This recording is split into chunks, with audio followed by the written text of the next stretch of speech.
Hi, my name is Pastor Sylvanus Harris. I am the senior pastor of the Mambc Missionary Baptist Church.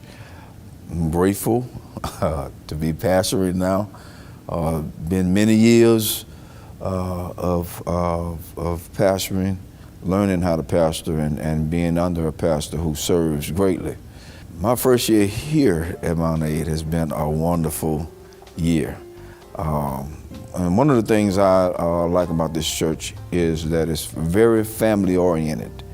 So there is no disconnection. There is a strong connection around this entire church. So as everyone have stated about their moms, dads, grandparents, ancestors have really been very instrumental in building the foundation of Mambc Missionary Baptist Church.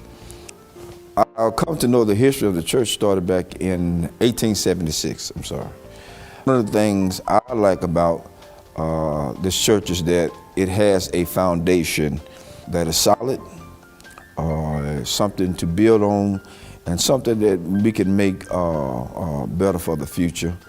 This here is an historic area.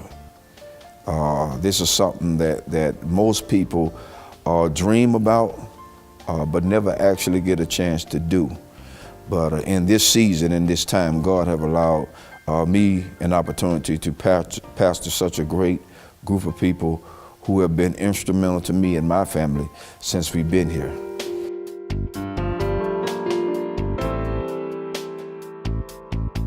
Hi, my name is Bernadette Douglas Dixon, and I was born February 4th, 1955.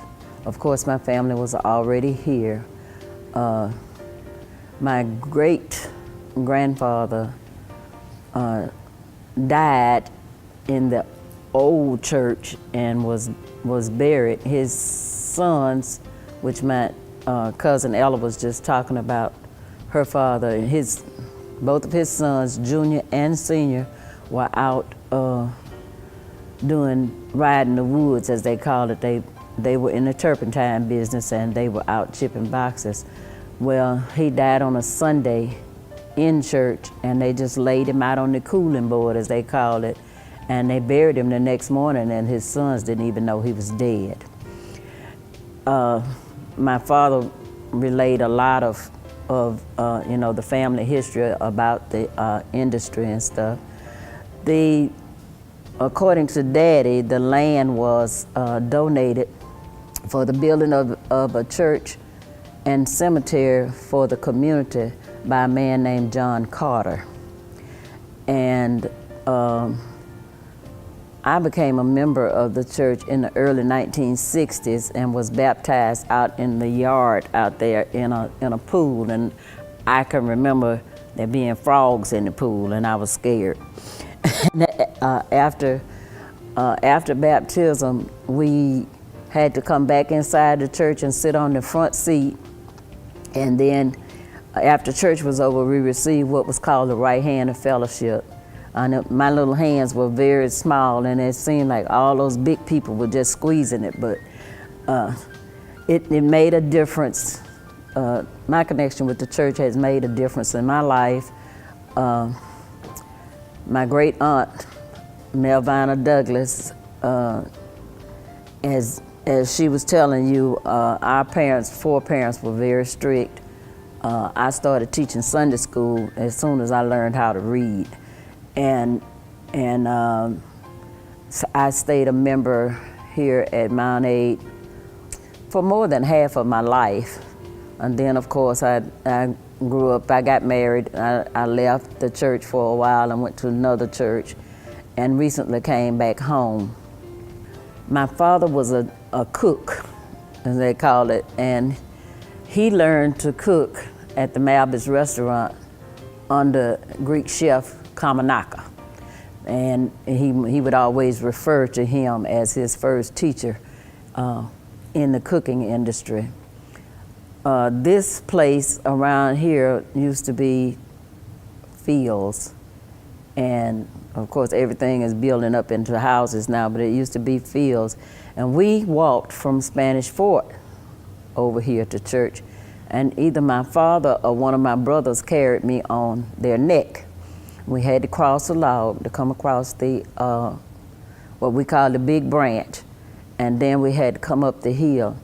And at that time, like they said, there was no air conditioner or anything, but the windows of the church were open, and if we were running late, we could hear them singing before we got here. And we were always excited to be here. We'd come in and like she said, Uncle Senior was over to Sunday school, and once Sunday school was over, we had just a little bit of break before we came back in for the 11 o'clock service. Our pastor's name at the time when I joined the church was Reverend Collier. And then after that came, many others. At one point in time, my Uncle Lester, who was my father's brother, he was the pastor. My daddy, James Zirin Douglas, was the chairman of the trustee board, and my Uncle Jim Douglas, was the chairman of the deacon board. That was just for a couple of years. We had many active families in this church. The active families was, we had the Carrolls, the Jenkins, all of those older people were very important in our lives, and they taught us, the right way to live. Everybody at that time worked somewhere. They either worked as domestics in the home, or I had a couple of aunts that were school teachers. I think Ella mentioned Aunt Letha, but we lived well, and it was because of the church. I remember Sister Knight and the others in the kitchen. They would cook for us for Vacation Bible School. We were excited to have hot dogs, sometimes popsicles. It was just a fun time for us. When this church was built, I was little, but I remember that we marched in the church. We marched from the old church up there, came down here, and marched in the church. My grandmother had planted a tree out there in the cemetery. She pulled it up on the way to church one Sunday morning, and she planted it, and she told my daddy, she said, when this tree gets tall enough to shade my grave, I'm gonna die. And she said, but the church won't be where it is now. She told him, she said it's gonna be a big white church and it'll be facing the highway. Apparently she had this dream. And the first funeral held in this church facing the highway was hers in November of 1963.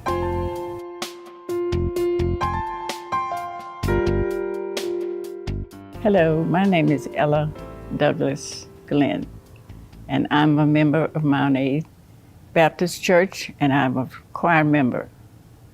And my mother and father has deceased. My father was the superintendent of the Sunday school. My mother was a choir director. And we lived not too far from the church, but we were in walking distance. We had to walk through the woods to church, over a branch, and up the hill. We had one building. This is where our school was from first grade through sixth. And after we left school, I don't remember all of the teachers' names. I think one of them was named Letha Douglas, a cousin of mine. And this church is actually mostly family.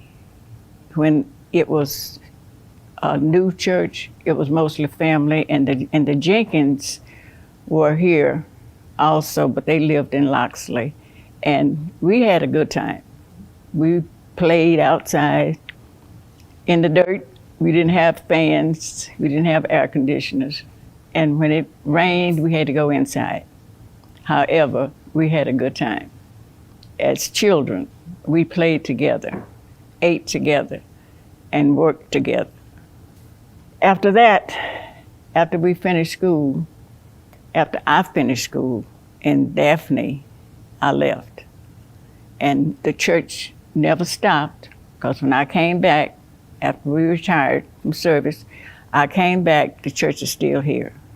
However, this is a new church. We went to the old church in my childhood.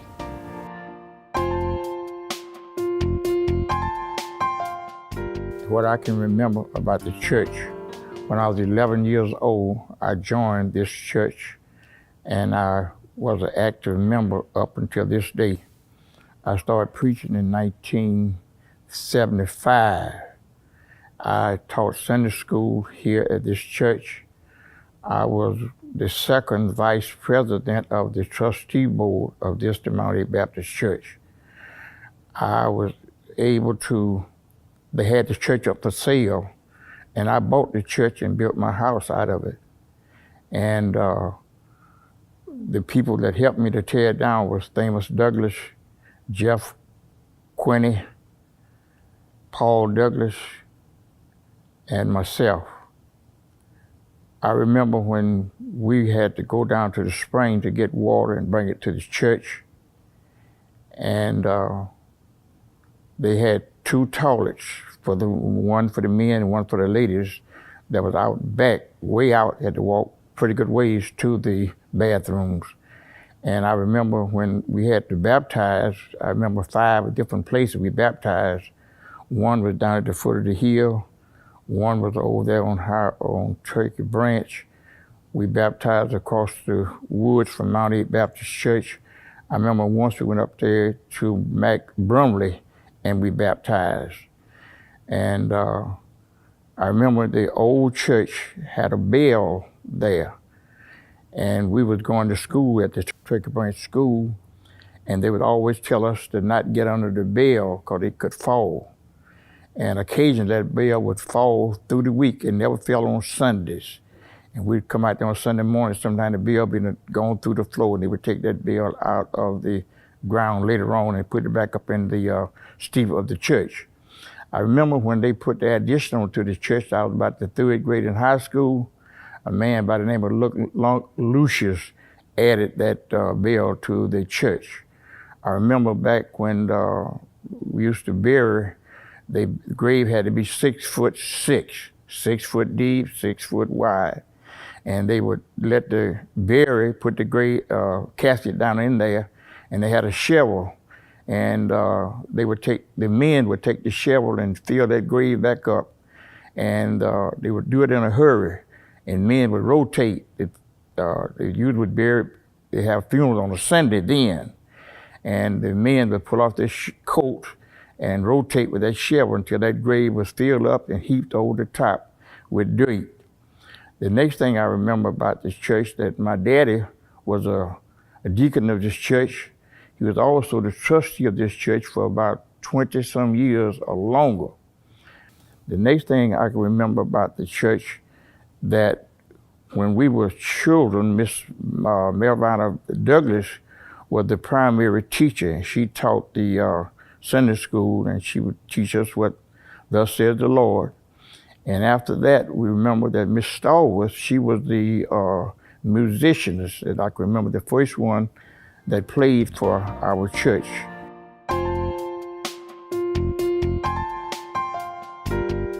My name is Shirley Ann Carol Scott, and I was born and raised at my early years in Baldwin County. And my mother and my father were with us and whatnot, but then things happened, and they were separated a little bit. And so we ended up, my brother and I, one of my brothers, and we came back here and came to Baldwin County, stayed with my grandmother. And she had 13 grandchildren in the house. And we lived up on Highway 31. my brother and I walked from up on Highway 31 to the school that was over there. And even the interstate that you see the car ripping and running there was not there. But we would do that, walk through the woods. And then things turned, and my mother got sick, and she had to go to Marianna, Florida, I think it was, to go to a sanitarium. So I had to come back here again and stay with my grandmother. And I was there going to school until I graduated, and I was blessed to be able to go to college, Alabama State in Montgomery. And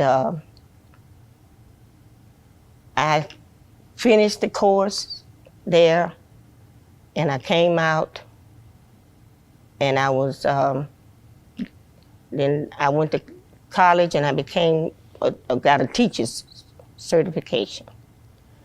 And as I would go and do, and I learned how to do so much in reference to the children, and I would try to help them all I could. And I was a member of this church, and eventually I would work with the choir. I'm secretary, and several other activities that were going on in the church. And after my mother passed, it kind of stunned me, because as I wanted to grow up and do so I could do for her, and she wasn't here.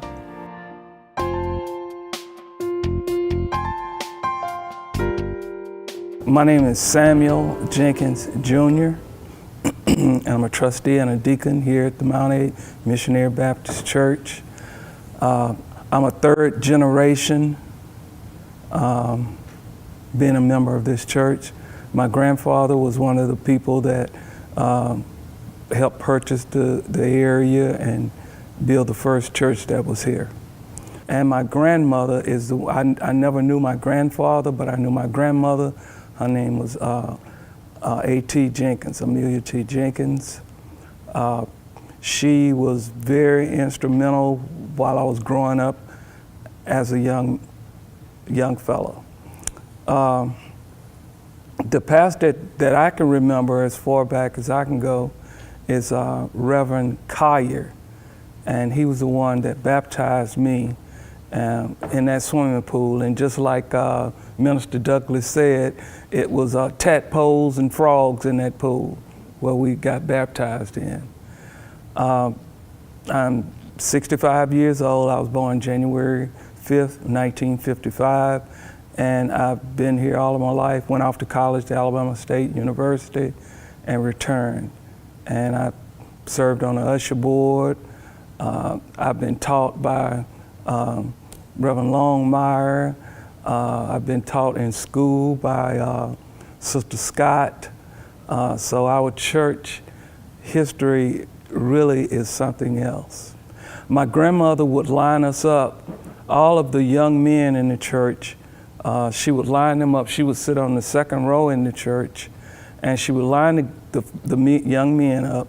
I'm talking about, I say young men, but I'm talking about 8, 9, 10 years old on that front row of the pew. And you have to sit there and listen at the preacher. And if you turned your head to look over at the other one or started to talk, my grandmother could thump you so hard upside your head it would bring tears to your eyes.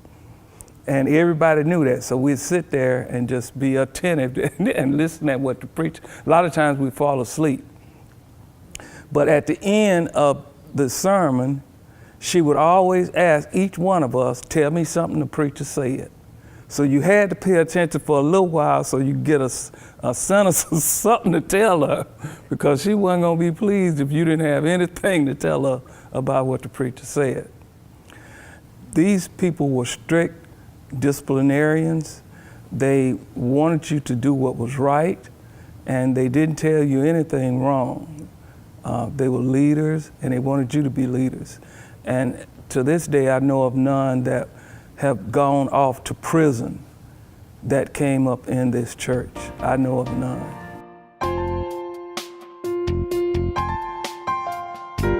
Hi, this is Johnny Hall. I wanted to let you know something about the Mambc Baptist Church. The Mambc Baptist Church is in a very surprising area, but a very good area. I learned about the church when I was very young. When I was born, my aunt was there to see me when I was born. And she was so surprised to see me. She and her boyfriend took me and carried me about 4 miles one Sunday morning to have me prayed for. And my godmother have been real close to me ever since. My mother kept me close. My daddy kept me close. I grew up, and one day I wanted to come to the Mambc Baptist Church. And I got up that morning, I felt so good, I wanted to go to church. But one thing I'd like to say at this time, the last pastor that was in this church before Reverend Harris came and took over, his name was Reverend Collins, Reverend George Collins. He lived in the Brumley area. Reverend Collins would come in and he'd give his service on a Sunday. He'd be service to the community. He would visit the sick. We would take trips. He was a fine man. So much so until he saw to it that he wanted me to do some, I'll say, household chores for him sometime. So he came to the place where he wanted to call me every time something went wrong in his house. So much so that I became just like a servant to him. And I was always close to him all through the community. And wherever we went, wherever we go, whatever I had to do, but we became so close until he started inviting me to his house to do the repairs around his house. I did that for years and years.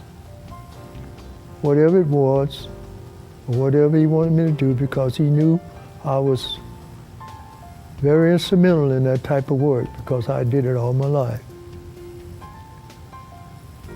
So I ended up doing various shows for Reverend Collins, and it ended up, we got to the place where we became to be associates with quite a few members of his church in his own community, which was his relatives. I got a chance to deal with his whole family. His wife, his mom, his children, and a lot of his friends. I'd go into the area whenever they wanted me, and I would do what I could to make things happy. And that's where we come from today. Reverend Collins was a great man, He did a great job in the church. We loved him. But now we have a new pastor, Reverend Harris, which is a fine man. From day one, he has been a joy ever since we've been here. And we hope everybody that have ever visited this church, through Reverend Harris, who is our pastor now, or any other minister that have ever come to the Mount A Baptist Church or any other congregation that had ever visited our church. We hope that you can say like we can say today.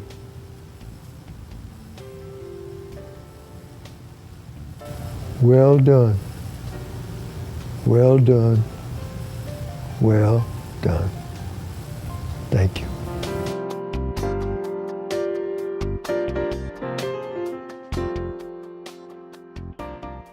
Hi, my name is Verdine Boyd Hollings. I was born March 28, 1945. I was raised out at Mount Aid. My parents were here, D.C. and Arlene Boyd. It was 8 of us. All the children were raised and born out here. And we all were baptized. I was baptized when I was 8 years old under Reverend Lester Douglas. They had a pool out back. I was baptized out there.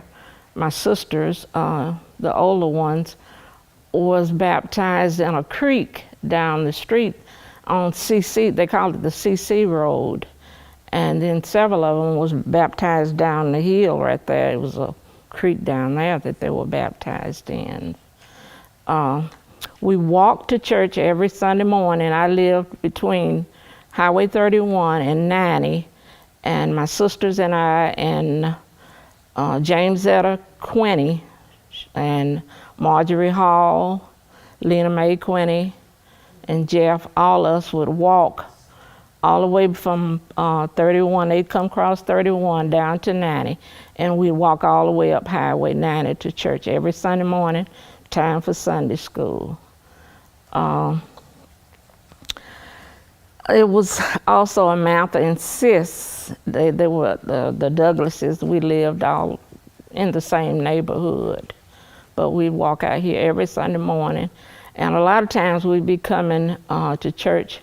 We could hear Uncle Rita, that was James Zetter and Marjorie's daddy. We could hear Uncle Rita singing, "I'm going through" before we get here, and we'd be running, trying to hear Uncle Rita sing. It was awesome there. My grandfather also, he was out here. Frank Austin,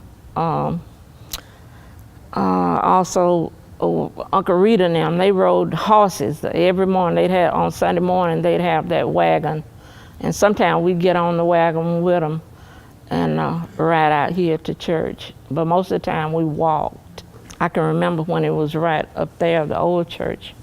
That's where we'd be running, because it was like a little trail that came up that hill all the way through here, and we'd walk up to the older church.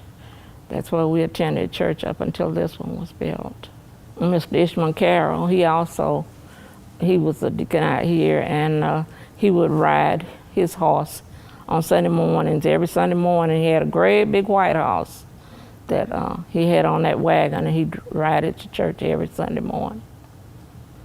It was the Douglases, the Austins, the Carrolls, Jenkins, the Boyds, Jerkins, Mr. John Jerkin. He had a daughter, LaRose Jerkin. She was a musician here at one time.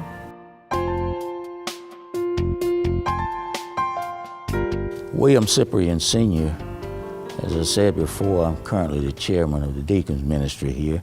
Now, I can't really tell you about any history, but I can tell you, about the time that when I first got here, which was in 1990, I believe. My wife is originally from this area, from Loxley, Alabama, and we arrived here, I believe it was in 1990. January of 1990. We came from California, Victorville, California, where we were stationed there in the Air Force. I retired out there, and 2 years later, my wife retired. And so her father is from this area, and I think her father kind of talked her into coming back here because I had my sights on Florida.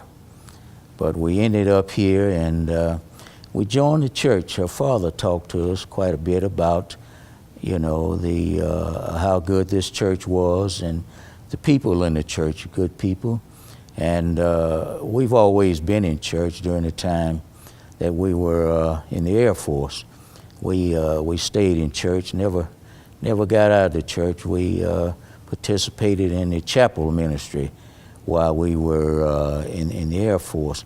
When we retired, we came home, and again, as I said, we talked to her dad, and her dad talked us into joining this church, and I think that was in 1991. Year after that, I became the chairman of the deacons ministry. Remained chairman for, I think, about 10 and a half years. Took a break, then another individual became chairman. And he left and went to Florida, South Florida. At that time, the brethren voted me back in as chairman of the deacons ministry, and I'm in that position now. And I've enjoyed it very much. I like working with people, but I'm very concerned about folks working together and getting the job done. Very concerned about that. And that's what we have here now. We have people that works together. And that's what I strive for every day. Working together. You can get more accomplished when you work together, and that's very important to me. And we have a good bunch of folks here at the church, and that's what we strive for. But what I will say, I've enjoyed the time that we've been here. You won't find any people any better than the folks that are here in this church. And I do believe that's why the Lord sent us here instead of Florida.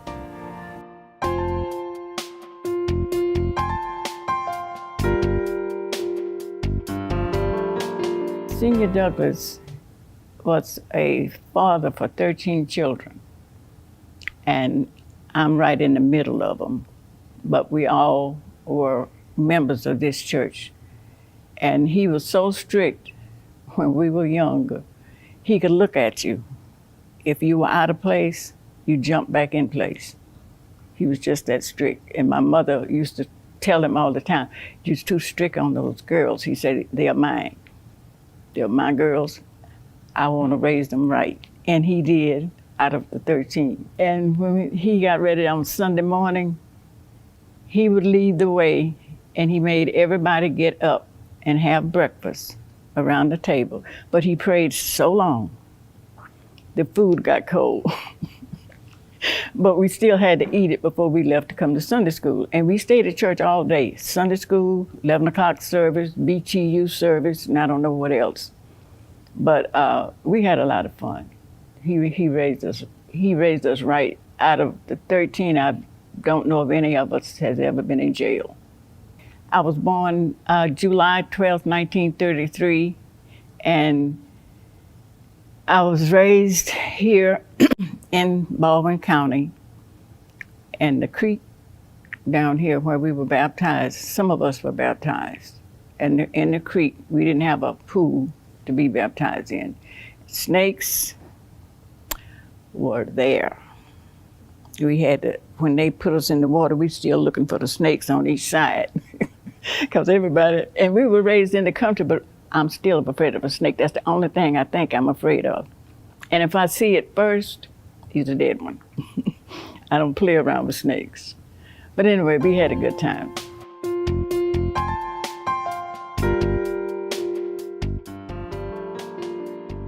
In later years, I think they was afraid that the front cemetery, the cemetery which was behind the church in the beginning, and now it's on the side of the church, that it was going to fill up. So they started another cemetery for non-members of the church who were members of the community in the back, and that's why we have the two cemeteries. We're all part of the same families, but just some people that are not members of the church, then they are buried back there, which I think is the prettiest place because it's got the most trees, but that's the reason. Choir rehearsal, that was another thing. Thursday evening was choir rehearsal. Everybody got off the school bus out there and came to the church. And we had a lady named Sister Viola Autry. She had a big, long wood panel station wagon. And she piled all of us in that station wagon to take us home. She also, when we had to go somewhere to sing, she had the entire choir in her station wagon. And she took us to different churches, and we would get up and sing. We also went to WGOK over in Mobile on Saturday mornings and sang on the radio.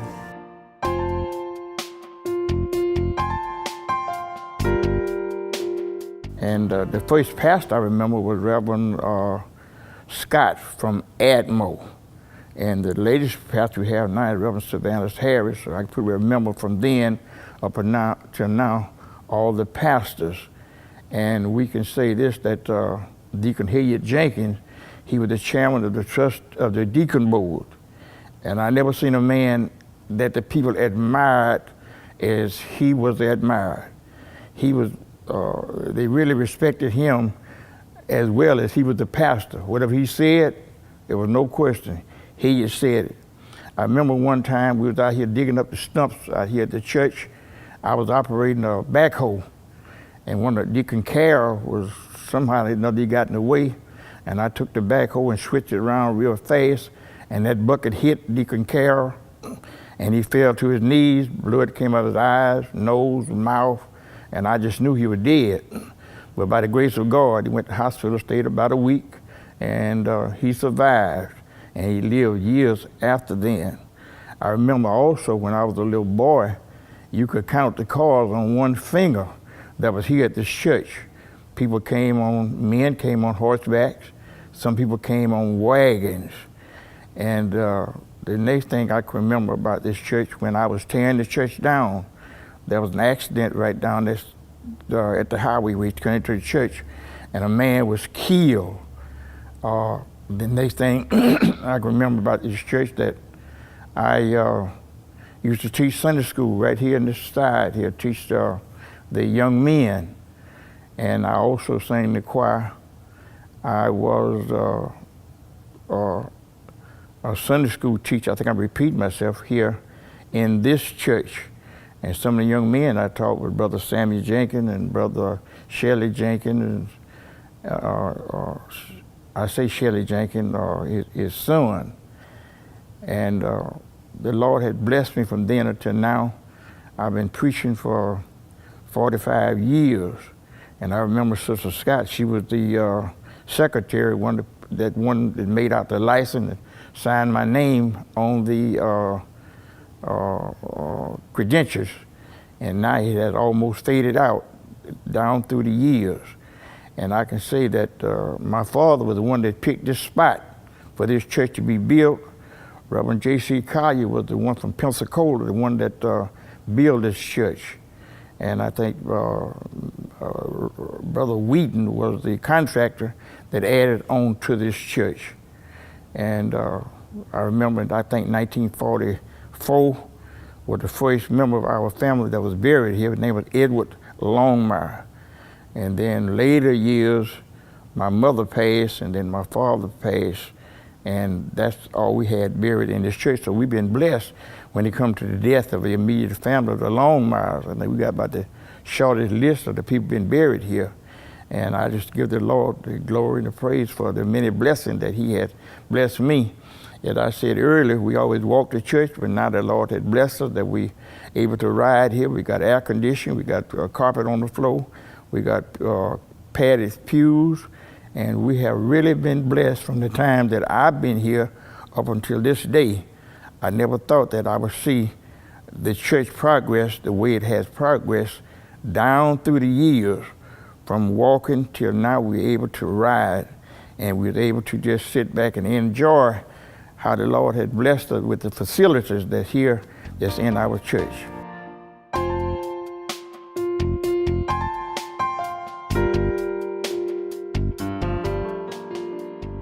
Well, as I said, my brother and I walked, and some of us, same thing happened when we had to come to church.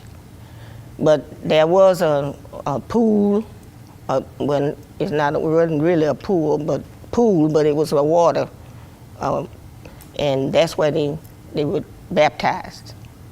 And I think it was down this way, that way somewhere.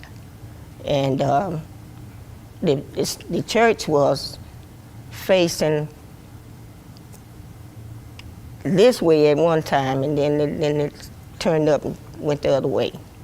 So, but everything was still dedicated to doing what was right, and we enjoyed coming, and we had the young folk singing in the choir, and then as we grew up, we took part with the other churches' activities that were going on. So we are just thankful that we had the avenue to walk on where we could do those things for ourselves.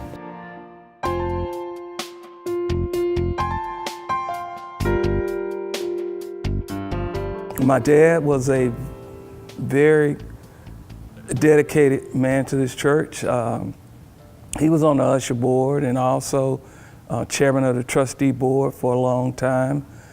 And I have that position now, just recently been in that position.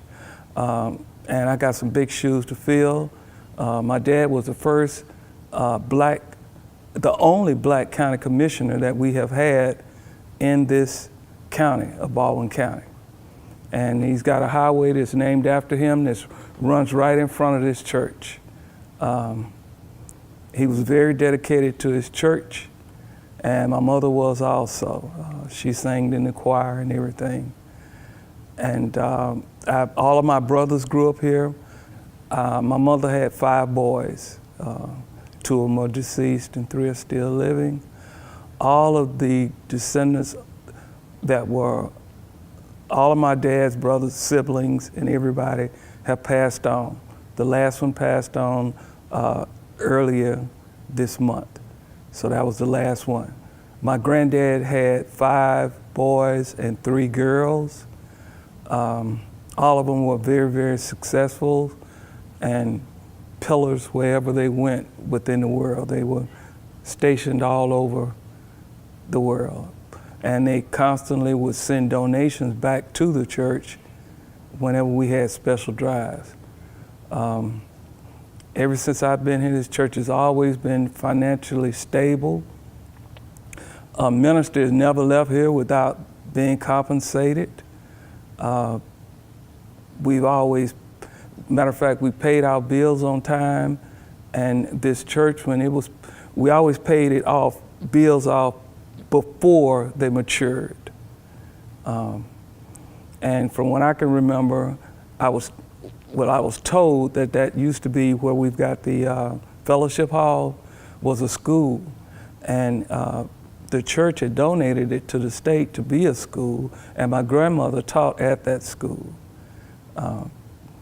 So my family has got a long history of being here at this church. The windows were open at the old church, and there was a lot of church going on in there. People used to get, ladies and men used to get happy in church when the preacher would say something that touched their hearts, and ushers would have to come and sit them down and fan them to get them back calm. I think it was a way of relief from the pressures that that person had gone through that week, and then to be able to let it out and then be charged up by the minister and move on for another week. It was oppressed, and but we kept moving on. Our ancestors did, my grandmothers, my dad, and we didn't even know that we were really being treated not equal because of the love and the care that they showed us. I mean, we thought we knew we were cared for.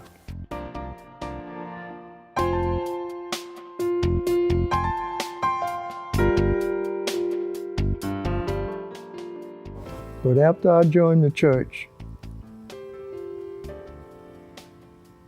I was baptized, and the way I was baptized was not in a baptism pool. The church took us down to the river with a little nice stream of running water, and that's where I was baptized.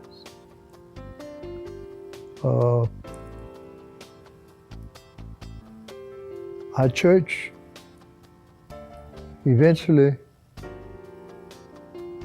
we had a big storm, and I don't know what happened, but the big bale fell through the steeple and damaged the church. So after then, the people began to look for another area to put another church up. So they kept on till they started this church. And if I go back a little bit and to bring you up to date on how this church started, excuse me, we had a pastor and his wife out of Pensacola. His name was Reverend George Collins. He was a very smart man. He did a lot of preaching for our church. And I didn't know he was a bricklayer. I didn't know he was a block layer. But one day, they found a new area, which is the area in which we are in now, to build a new church. Reverend Collins was the block layer. He laid every block. Him and his friends laid every block in this church. They built it. They finished it. We moved in. And then we began to see a little bit further. Yes, he was talking about picnics, dinners, or whatever you want to name. We would have that sometime after church service. So this church that we're living in now has been very tremendously appreciated for this community in which we live now. This church has came a long ways. The time that I've been here, I've been able to see many ministers come and leave, and then we get another minister, until this day have come.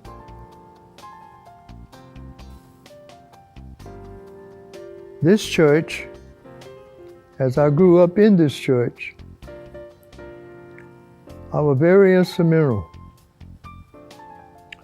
I always wanted to be appreciated in whatever situation I was in. So this church, being the church that it was, and people elderly people of this area realized that they saw a little potential in me as to what I could do in carpenter work and so forth. Many times I found myself in this church working. I never shall forget the pulpit. One day, we was trying to improve the situation. And they wanted me to improve the pulpit area. So I came in and I began to work on the floor first. And something happened to me that day that I will never forget. I was using some very expensive stain in the pulpit area. And I don't never like to use the term devil, but sometimes you can't help but say it. I was in the pulpit, I was working, and all of a sudden, it's a good thing I had my drop cloth. I had my drop cloth down and everything over the pulpit, and I was working, and all of a sudden, that stain that I had using on that pulpit tried to turn over on that floor. And when it did, I caught it. And I was so pleased when I caught that varnish to keep it from staining the area on that pulpit. Then we got a pool. And the pool decided that they wanted the pool area redone. They wanted me to do it. I said, yes, sir, I'll do it. So I went into the pool area. I stripped the pool area. I varnished the walls, and I repainted the pool area. Later on, we had an area in the back where we didn't have an upstairs. We always wanted an upstairs. We had a flat roof on the back. We always wanted an upstairs. So they asked me if I could look into the situation in order that we could have an upstairs. I said, yes, I will. I went in and I looked, and I drew them out a plan as to how they could put it upstairs. So they appreciated the plan that I presented to them, and they went to work on it. And we had a nice upstairs apartment that we can have all the youngsters to be in Sunday school during church service.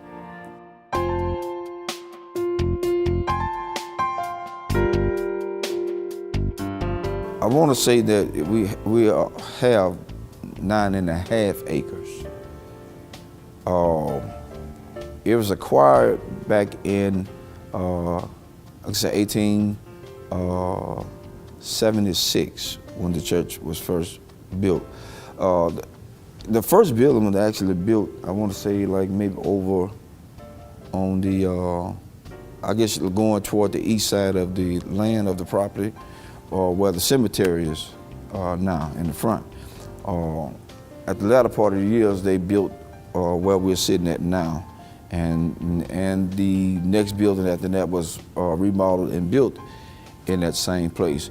But I want to, and I'm just speaking for future reference of the church, because people need to know where we're headed in this season. You know, we want to, this here is in an historic landmark, and we want to be able to show people of all cultures. It's not just a black or white or Hispanic thing or any of that nature. It is for everybody to see the history of where we come from. But don't just linger on the history. We got to learn to build upon it. And so that's what we're doing, we're building upon it. And we have some real good people who was very instrumental in us being here. But going forward, we have future plans that are going to be taking place. I'm praying God's blessings upon everything that we undertake to do, and it's for the kingdom of God.